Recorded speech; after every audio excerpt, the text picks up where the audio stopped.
everybody? Welcome to another episode of Bobby and Corn Don't Know. Bobby and Corn Don't Know. We back. We're back, guys. We're back. And you know what? We are doing everything we can to bring you guys an episode every week. And we're making it happen. One way or another, we're making it happen. Corn, how was your week so far? It's been good, man. Today's Thursday. It's Halloween. About to pass us some candy. We are recording on Halloween just for you guys. Yeah. It's early in the morning, so no whiskey. Yeah. I'm sorry, guys. Again, decided not to drink in the morning, but we're just going to have to start doing it. I mean, if... I don't know. Yeah, maybe. That's against my standard. We do that at 9:30 in the morning. What's your time where it's like acceptable? I'm not going to answer that, but 5 o'clock. 5 o'clock? You've never drank before 5 o'clock? No comment. No I plead comment. the fifth. Guys, a couple housekeeping things before we get to our intro of our guest here we have today. First off, we are now available on YouTube. Yep. We haven't started filming, but we figured we might as well get the channel going. You just get to see a picture of our pretty faces there with the recording. So if that's a preferred way to listen, go ahead and tune in there. But again, if not, and you guys are listening to us on Apple or Spotify or wherever else you've found us, make sure you guys are subscribing, giving us some good reviews. It helps us grow and it helps us reach bigger and better audiences. Yep. With that said, Corn's going to go ahead and give us our intro of our guest today. Yeah, first off, we got Ryan Paul in the building today. Thank you so much, Ryan, for coming on. Thanks for coming, Ryan. Thanks, guys. Thanks for having me. I've known Ryan since 2015. He's located here in Vancouver, Washington, gym called New Athlete. I've been training here since college. Got ready for Pro Day here. And I've been here all off season for the NFLs. Just getting my body right, my mind right. I just appreciate you, man. Thanks for coming on. Yeah, I appreciate you guys having me. How did you guys first get introduced? That's a good question.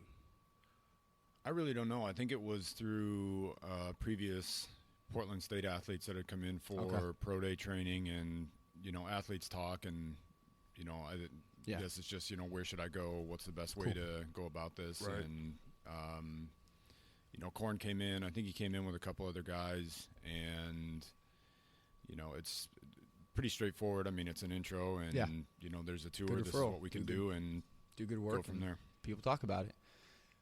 First question I have, how did you come up with the name New Athlete? I wanted something that was going to resonate with people to start, which new. I mean, anytime someone sees new, they automatically want to know what's going on. And then athlete, I mean, we're all humans, we're all athletes, so that's where it came off. And it's amazing how many different gyms in the Northwest use my tagline to catch new athletes. Literally, it's crazy. They will go, new athletes, register here. And whatever, that's a common term, and I've already taken a couple people to task on using that. Okay. But the problem is you go onto their websites and they capitalize it, knowing that they're trying to capitalize off of our name, which whatever, it is what it is. Right. But, I mean, that's really where it came down to is, I didn't want a unique name that resonated with a niche or a certain demographic. I wanted it to cover everything. Yeah. I think that's one cool thing about just being here over the years. You see professional athletes, college athletes, high school athletes, middle school, like moms, dads, every single person is in here. Everybody's doing the same kind of workouts, becoming athletes. Everybody does the same kind of things at a different intensity, obviously. Well, imitation is the best form of flattery, so it's probably hard to you got to defend your business name and your business model, but I get it. The biggest thing is it's a very copycat industry. It's very catty, but it is a copycat industry, and it's kind of crazy if I'm going to sit over on one side and chastise a trainer for copying me, but that's exactly how I got started. Right. So I mean, it's kind of a give and take. I think the difference is when they start to copy specific things that you're doing or brands that you bring to the table, then it becomes an issue. Gotcha. Well, I'm gonna flip gears a little bit here because I was in the gym this morning doing legs. And were you? I no longer play sports. Bobby was skipping leg day, guys. And I do not skip leg day as much as sometimes it may look like dapper, it. though. He does it. I'm telling you, Bobby got the fresh shoots every week. Bobby's clean. I thought he was an agent. I thought about it one time or two, but I got these little calves. So for my little calf gang out there, am I hopeless? And this is a real question because I've Googled this. I've asked other trainers in the past. I've gotten a lot of different answers. Bobby, are you insecure about your calves? But to be honest, if I could change one thing on my body, it'd probably be my calves. Why? It just, oh man, I don't know. I just always appreciate another man's calves, and when I see mine, Corn's got some nice calves. Corn's got some nice calves. Every week, Bobby says something that's a little questionable. Little questionable. I mean, his calves are ashy right now, but they're very ashy. I rolled out of bed, no lotion. So, is it all genetics, or have you seen a guy's calves actually? I mean, grow? genetics is going to play some to it, but you got to think about it this way. And I could be wrong on where I'm going with this, but if the lifestyle allows the gene to express itself, you have big calves. So you could be missing something. Okay. Along those lines. If you ever look at mechanics that are mechanics for their entire career, their hands are thick and they're meaty and their forearms are rocked out. Yeah. But they could be a small dude, but because the demand over their lifespan has been their job, the body has no choice but to adapt to that lifestyle.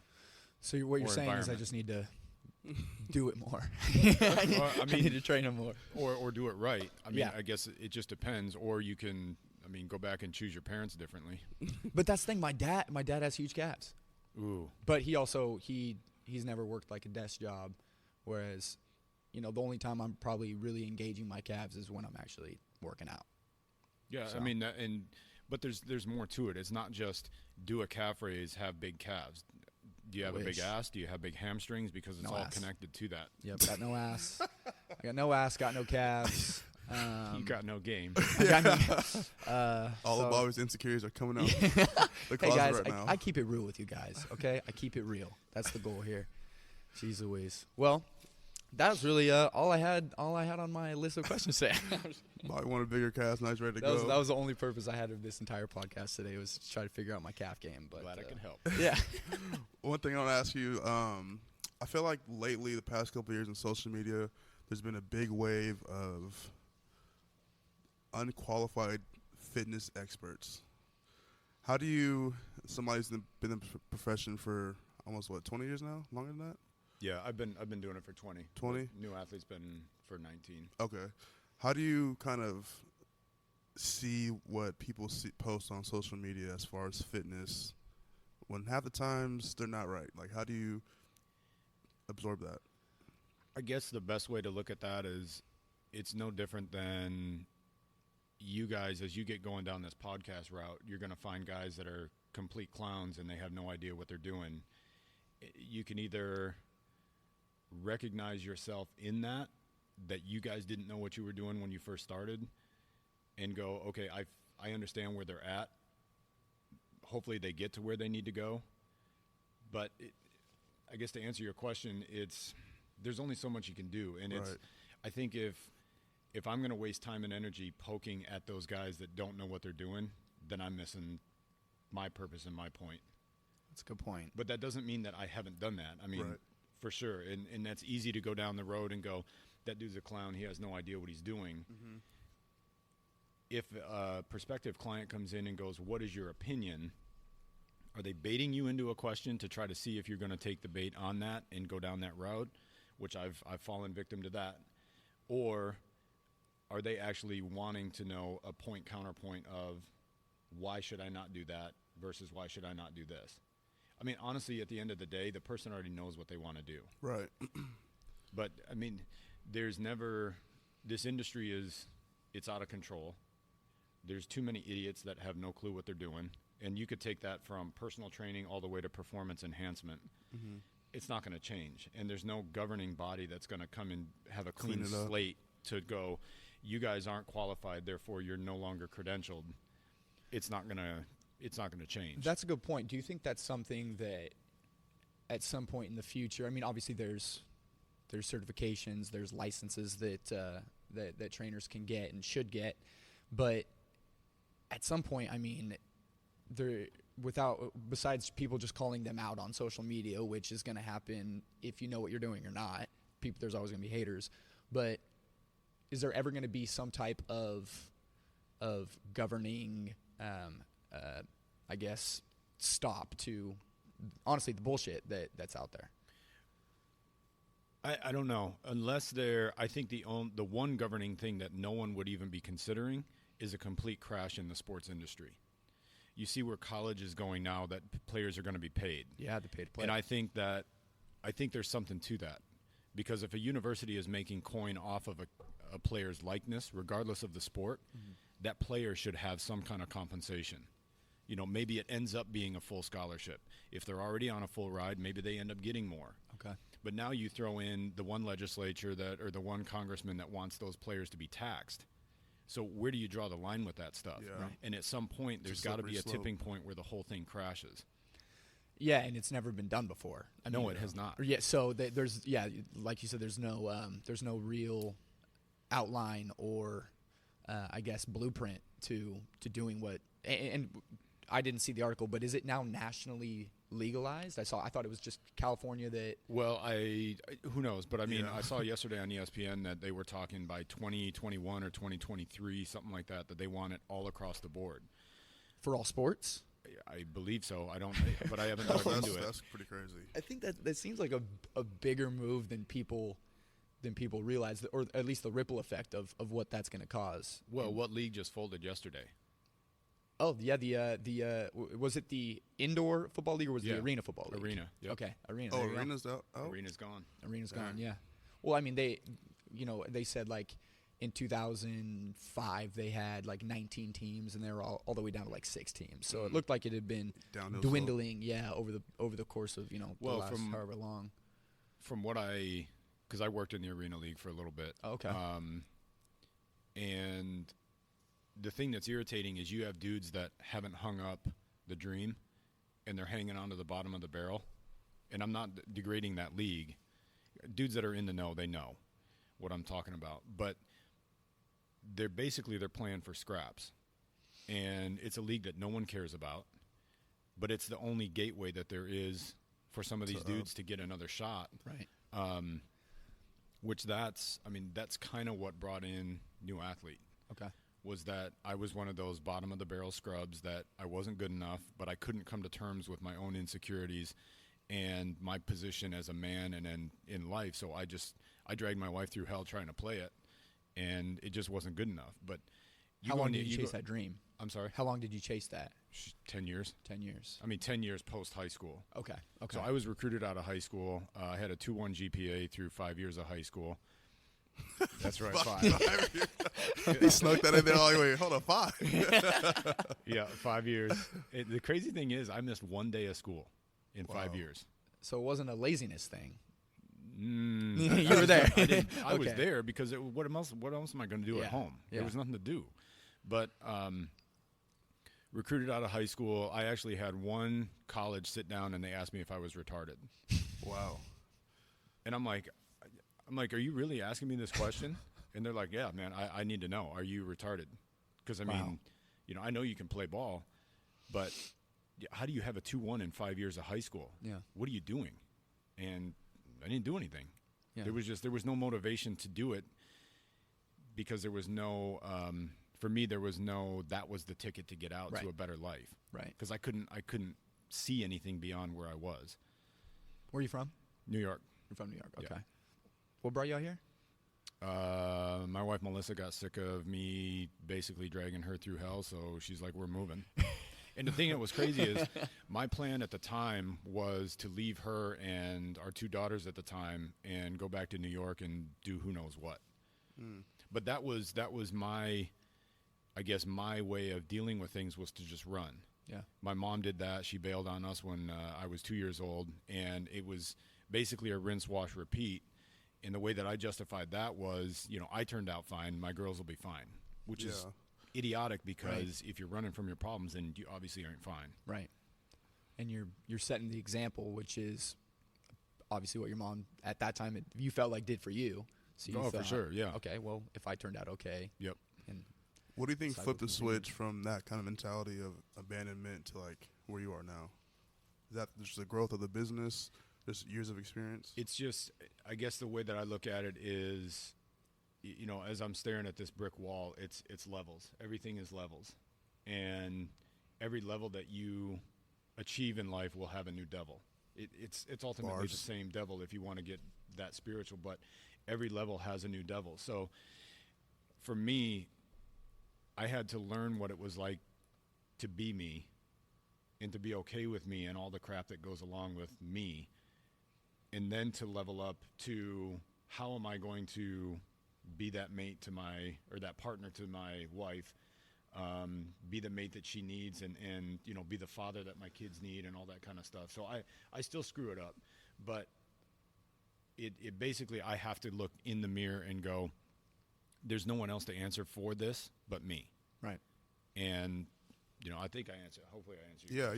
Yeah, and I think that brings up another maybe deeper conversation, which is what was the tipping point? I mean, a lot of people want to change or they think they should change, but usually it takes one specific moment or one thing that completely altered, you know, the path as a whole. I mean, it was kind of a steady evolution, but I guess the cataclysmic event was our marriage was basically, it was done. And as far as the gym was concerned, I was ready to shut the gym down and go be a firefighter. My wife is a nurse. Nurses gravitate towards firefighters and cops and things like that. So at the time, she had no respect for what I was doing from a business standpoint.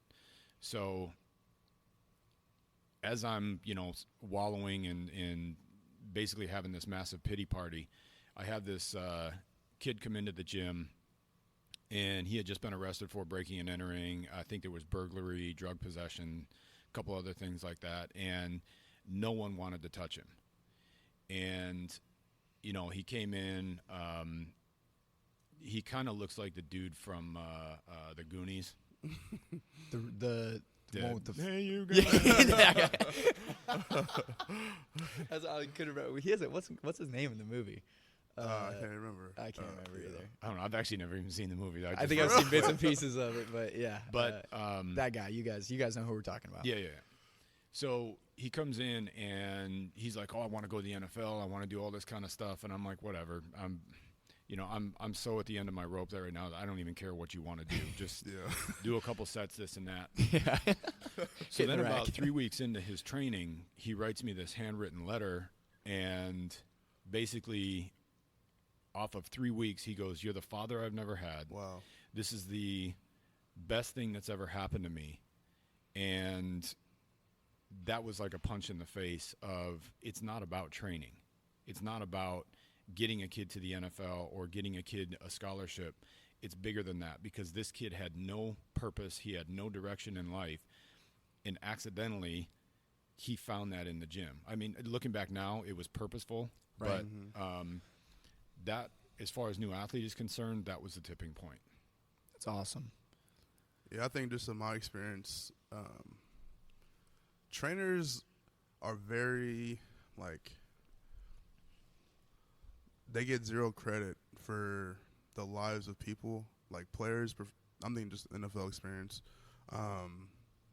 Because you spend a lot of time with your trainer. You talk about life. Me and Ryan have talked about lots and lots and lots of things. Like, probably anything you could imagine we talked about. He's helped me work through. It's just rare. I'm learning that it's all about the people in your life, and just hearing about your, like, rock bottom story. We talked about it a couple episodes ago, but there's really power in rock bottom, and you can only go up from there. And, like, you talk about the new levels, like, that's right on the money, because that, like, really creates a new version of yourself, a new athlete. And you know what I'm saying? Yep. Like, it's crazy how it all comes, like, full circle. I grew up on welfare for a while, and I know what it's like to have nothing, which that doesn't bother me, because that's almost a comfort zone. Mm-hmm. That doesn't mean I want to go back there, but if I lost everything and had to start over, I've already been there. Yeah. So knowing that and recognizing that in kids that come in here, I already know them more than they know themselves. So it's easy to go, I'm going to give you a couple sets, I'm going to give it a couple weeks, and I'm going to wait for you to expose yourself to me, and then I'm just going to ask a question. And a lot of athletes, when they're asked, how does it make you feel? And I tweeted about this the other day. There's not one coach that is going to go, hey, you just got your ass kicked. I know you're getting your grades crushed. Your girlfriend just cheated on you. Your mom and dad aren't doing well. How you doing? Right. No one's going to ask that question, because the second that the athlete actually opens that can, now the coach has to become a counselor, and the coach most likely is not qualified to deal with that. Right. Number one. Number two, most coaches aren't going to actually open themselves up emotionally to go, I know exactly what you're dealing with. I've been there. I've done that. I even struggled with porn or substance abuse or whatever you want to call it. These are the steps that help me get through it. And that's, when dudes are crushing dudes on the field, everyone wants to be with them.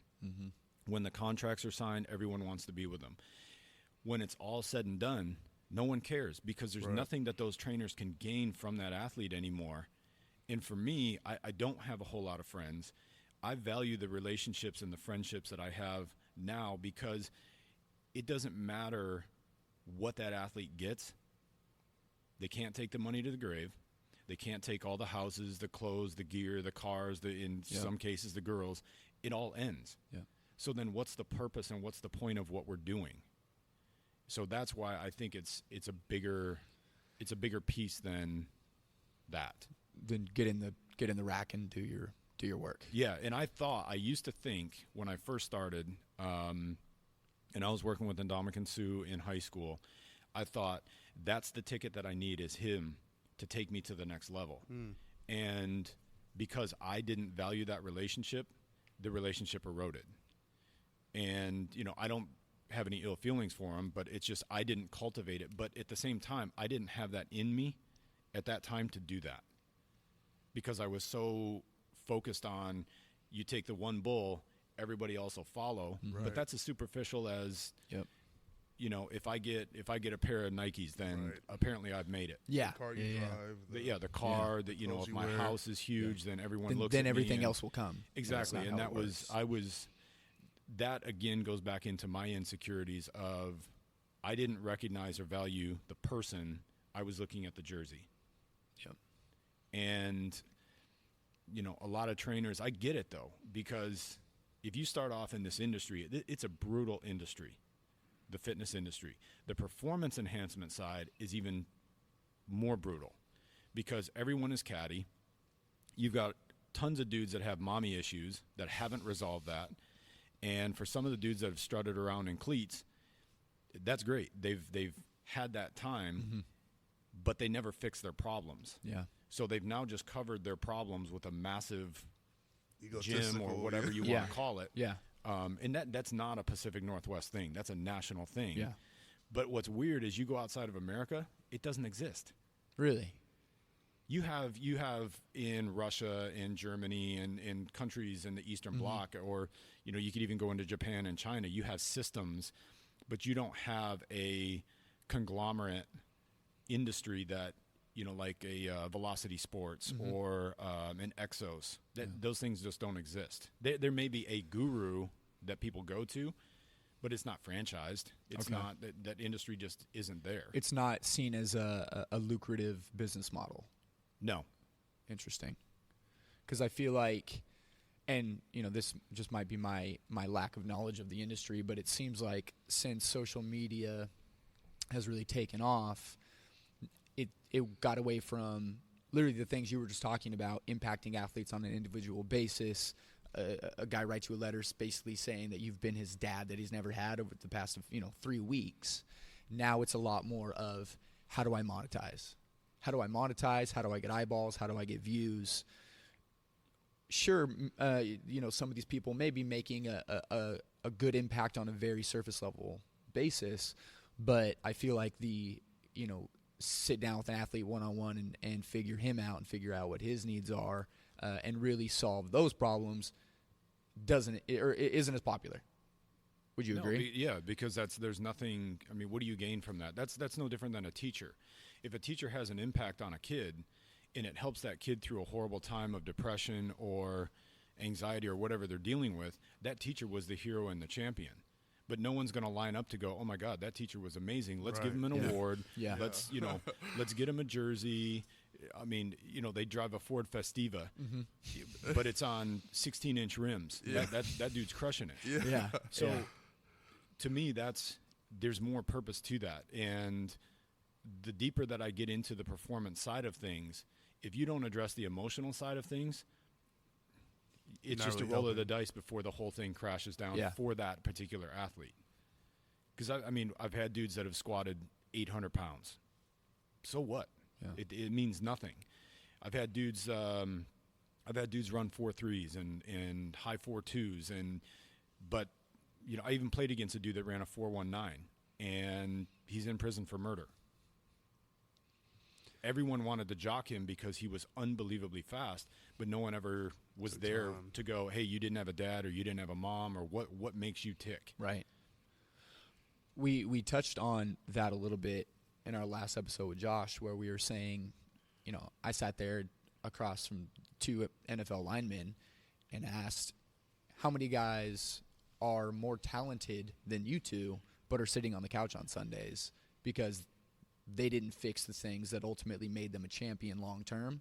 Sure, they had the physical attributes to do whatever they wanted, but when it comes to performance, if you can't go into, I mean, performance in business, it goes across the board, beyond athletics. If you can't go in there and make a solid proposal for whatever you're trying to sell or represent, if you don't fix the person that's underneath that, like you said, it's going to come crashing down because those issues come out in unexpected ways. They will, and they will come across and punch you in the face when you least expect it, which there's two ways to look at it. It could be the worst timing or it could be the best timing, depending on how you take it and how you absorb that. I mean, it's a choice, but I mean, it's no different than, like you said, running a business. I mean, I know for a fact there are dudes in the league that probably should not be in the league. And every guy on every team is going to go, yeah, there's absolutely there is. They were either there from a political standpoint or because the coach has some kind of tie or affiliation. That's the good old boys network, right? Which, annoying as it is, you're not going to change that. But with that being said, they've got to be able to find a way to cultivate their talents, not just because they're fast and strong. They got to bring something else to the table. Right. What would you say is the hardest part about running a business in general, not just fitness, but like any business? I would say I guess I'll answer it two parts. I think the hardest part is producing a good product, a consistent product, and then constantly keeping the funnel full. There's one side. The other side, which was my detriment, is I had no idea about business. And this past April, I finished business school. But, I mean, you guys are walking into 19 years of wing it because I had no clue what to do. To me, it was pretty good successful wing it for 19 years. Or I'm a major BS. But it was basically, I've got $20,000 in bills. I'm going to hustle my ass off to make 20 grand. I get over the hump, and then I got to rinse, wash, repeat, do it over and over and over again. There's always a new hump. Because there was no system, there was no checks and balances, there was, there was no way of doing things other than just let's wing it, let's throw it together, and have faith. You say faith. I mean, honestly, the only thing that's kept me open to this point this long is God. Yeah. Because if you look at the numbers, you look at how I was doing stuff, there's no possible way it would have worked. It shouldn't have worked. But here we are. Yeah, right. But here we are. Faith. How would you say faith has, you said your faith has kind of kept you going. How would you say that kind of lives to your day-to-day life in the gym as an owner? Like, how do you keep faith and business tied into one? It's pretty tough. So I know there's been topics that I've talked with athletes that are, they go against the grain of what we claim to stand for. The problem is that if I'm going to come in with a faith base all the time, the athletes or the people coming in are immediately going to feel judged. And the last thing that I can do or should do is judge them on what they're doing. I've got to meet them for who they are and let them express themselves to me. Maybe it doesn't turn into, hey, there's a nugget of information that can help you over this. Maybe it doesn't turn into that. But if I can ultimately accept them with love, love is going to conquer everything. And we all know God is love. Right. So Bars. Point is that, I don't know you, but if you started coming in here and, I see, I don't know, track marks and you're throwing roids and stuff like that, I may say that, hey, dude, what's going on? That could lead me to a deeper question of, why are you in here working out? What's the purpose on that kind of stuff? It may not. But the thing is that I may go, hey, I don't know if you want to be doing that kind of stuff, and then leave it at that. But I'm not going to go, dude, you're going to die. You're going to have all these other issues. You're insecure. Right. I'm not going to throw that on you because I'm not gaining anything by doing that. If anything, you're now going to go, screw you, I'm going to go find a different gym because you're an asshole. Right. Well, anybody that looks at me, you can tell I'm on steroids. It's pretty clear. Well, yeah, and that's why the calves are so and that's why the small. calves are so big. Bobby, don't go home and try steroids for the calves, man. Yeah, well, it sounds like I just got my recommendation. No, it's so true because you're right. When you have a lot of faith, and that's what, at the end of the day, is the reason your business is alive. Sometimes, it's so frustrating that we live in a world where, faith is difficult. Yeah. Yeah. Yeah. Especially from a business standpoint, because, when you sit here and say, I don't know, because I can say the same thing. I don't know how my business is alive today and running. And I realize, well, it's probably because, like we were talking about, before we started recording, the whole willing to live in your car thing, that is faith. Right. Because you have the faith of, I'm not going to be in my car forever. I'm not going to, it's not going to be this way forever. Like you said, every time you get over that hump, there's a new hump, and there's always a new devil to every level. But at the same time, when you're willing to do those really, really difficult things, and like you said, look at the books, and when I do that, I just kind of laugh. It's just like, damn, God's good, man. Well, so I would imagine that you have a vision. Of course, yeah. Of what you wanted to do. It's no different than Korn has a vision of, maybe there still is one with football. Who knows? But there's an image and a vision that he's holding on to with that. Yep. Then if he gets into the business sector, there's an image and a vision of what he has for that. And if you hold to that vision, you will vibe up to that. Let's talk about this vibration. Yeah. The universe will then meet you. Yeah. So here's a perfect example. And this is the gym here. So I've never really had a formal office manager. Okay. I've had patchwork done over the years. I've had family do it over the years. And they did the best job that they could do. Mm-hmm. But it was because I couldn't let go of the control, and I couldn't let go and go, okay, God, if I really truly believe it, here, I'm going to place it on your lap and I'm going to let it go, and you've got the keys. So enter into where we are today. I have a formalized office manager. And the thing that's crazy is she's not an office manager. She doesn't have a formalized education on that. She doesn't have a formalized, experience or resume from that. She's crushing it. She's taking stuff off of my plate that would inundate me for years because I just wouldn't organize myself because I'm not organized. I mean, Korn, you've seen this. You've experienced it. I'm the same way. But, with that, holding on to that fear for so long, I was basically, number one, I'm putting myself in a prison. I'm holding the gym back, number two. Number three, I'm holding myself back because I'm occupying my mind with crap that I can't or I'm not good at. And then once I go, all right, if I really truly am going to vibe up, I just need to do it, get it done with, everything else will fall into place. The money's always been there. As ridiculous as I've run business, I've never missed payments, except for forgetting them. But I've never. That goes back to the organization thing. Yeah, exactly. Yeah. But I've never not made rent. It may be 2 weeks late just because I forget to do it. Yeah. But that's It is what it idiotic is, on yeah. my part. Yeah. But the money's always been there. The heat's always been turned on. The electricity's always been there. The clients have always come. And you look at where things are now.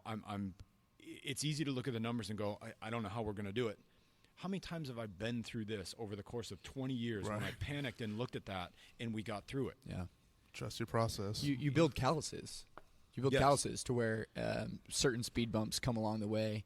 You're like, oh yeah, that dealt with that 6 months ago. Okay, game on, keep it going. So where this ties into training of the athletes. If I'm panicking because I'm looking at those numbers, that's no different than the athlete panicking, looking at a playbook, going, I can't do this. I'm going to get cut. Okay, those same emotions are identical. So then you go into your relationship with your girlfriend or your wife or whatever, and something doesn't work out, and you panic. It's the same thing that you're dealing with in the gym. So the thing that I love about training is the individuals are going to expose themselves whether they want to or not. And you can have the hardest, most callous dudes come in and try to front on you. They're still going to expose themselves. And the ones that won't allow that, they just dip out quick. Yeah, they don't last. No, they don't. And I've had NFL guys that have come in and, they're next to a middle school kid and the middle school kid is running them into the ground and they can't do it. I mean, we're talking a world-class athlete and they're being showed up by a little 12-year-old and they dipped out. Because they weren't willing to accept that or take on that vulnerability. Yes. Of, hey, I don't know this. Yep. Yeah, I think a lot of Ryan's, when I first came in here, my body was in shock. I'm talking about, I couldn't. My hamstrings almost exploded. We was doing some off the wall stuff. I was like, "Yo, what are we doing?" But he's right. Over the years, you see people who just can't mentally, physically they can do it, right? But a lot of times, emotionally, mentally, there's this block that doesn't allow people to break that down and be vulnerable. And you don't have to be talking to be vulnerable, but allowing your body to do different things and taking coaching, that's hard for a lot of people. And I know we're in the era of participation trophies and stuff. All that is BS, but but once you come in here, we could have a whole podcast on participation trophies. But I think honestly, coming to this gym for the past 4 years has allowed me to grow mentally, emotionally more than physically. I mean, yes, I do have some nice biceps, and better calves than Bobby's, but hey, that's that's a byproduct of the emotional and mental side of it. But we know black guys have extra calves. Yeah. Okay. That's what Bobby was alluding to. That is another thing. Wait, Ron, did you know that Bobby's first black teammate was in college? Wait, what? Bobby's first black teammate was in college. Yeah. He saw real calves for the first time. He's like, I want those. I saw real calves. No, actually, our running back in high school, this guy named Marcus Curiel was my roommate for a while. Mexican guy. To this day, top 5 calves. Yeah, he's Mexican. He's from his family's from Mexico. He's Mexican. If his family was from Spain, he would be Spanish. See, that's another problem with our society. We want to cut that out. Well, I'm not cutting that out. Marcus, you're Mexican. I'm white. That's how it is. Why are we so scared to in these days? Bobby's not. To just say how we feel, and then if I offend you, tell me why I offend you, and we can have a conversation. That's going to make the world better. That's time and place for another podcast. We can get into that as well, because I got opinions on that.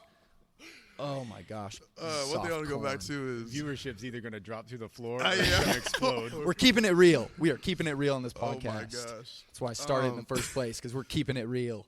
No, one thing I want to talk about is the law of vibrations.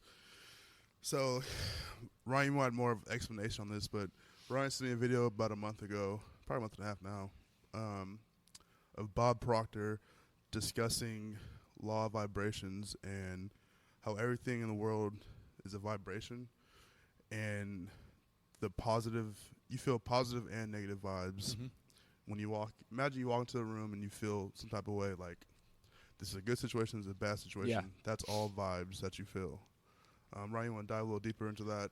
Yeah, basically the premise with Bob Proctor was that everything in the world is an expression of the same thing. Mm-hmm. It just is different. And everything is energy based.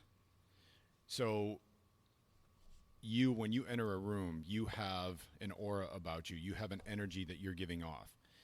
If you come across as a jackass, you will attract like people. Yeah. So, a lot of people saw The Secret, and Bob was featured in The Secret, and that speaks to the law of attraction. Well, what Bob's premise is and what he believes is that that's a secondary law to the law of vibration. Okay. Meaning that you will attract what you are putting off, the vibrations you put off. So if you look at the individuals that come into the gym, they're attracted by what we're giving off.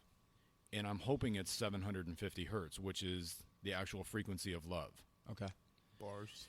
So, with that, I know that we have insecure girls that come in here. I know we have insecure guys that come in here. I'm hoping that we put off a vibration that's enough that it makes them feel welcome, that they can begin to build up their vibration of security, purpose, value, and that's really where. That brings up a good point. How do you remind yourself to, because obviously choosing that vibration, especially in the beginning, is a choice. It's not something you turn on and are always on, on that frequency. So you might be to the point now where that's just become who you are. But before it did, how do you remind yourself? How do you keep yourself in that state of good vibrations? Of good vibrations. It's honestly, it's easy for me to go down the negative route, and I can get pretty pissy, especially being a Bills fan. But shout out Bills Mafia. Yeah, we need a table. Jumping on that table. But the thing is that studying what negative thoughts and negative vibrations do, it actually will deteriorate you physically to where you actually will manifest cancer. And the first thing that people will do when they go into oncology is get rid of your red meats, get rid of your sugars, because they're highly toxic, they're highly acidic. Mm-hmm. And that's exactly what cancer feeds off of.